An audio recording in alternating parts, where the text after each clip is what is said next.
Right, here's a good question where you're asked to solve that inequality. Remember that you can solve these just as you would if it was an equal sign instead of an inequality. The only rule that you have to alter a little bit is if you have to divide or multiply by a negative number to isolate x, that you have to change the inequality. So here I want to solve for x.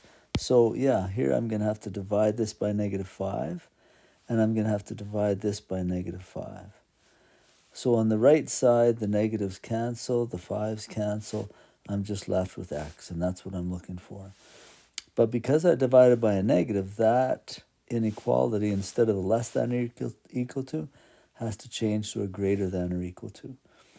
Now I've got a complex fraction on the left side.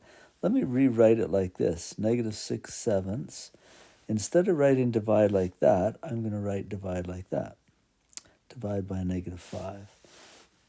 And that's like divide by -5/1.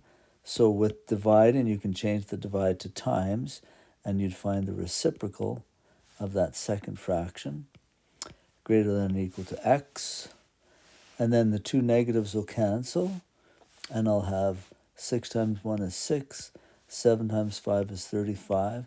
Notice it's multiplying, so we don't have to get a common denominator. It's greater than or equal to x. Now, over here, they have the x on the left-hand side, so maybe we should make a wholesale swap.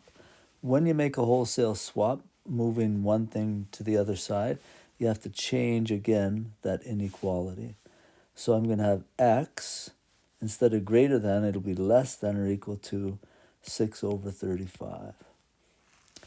So the solution set is all the x's, as long as x is greater than, no, it's not that one, has to be less than or equal to, and you would type in 6/35 there. Yeah, good question. Tough one.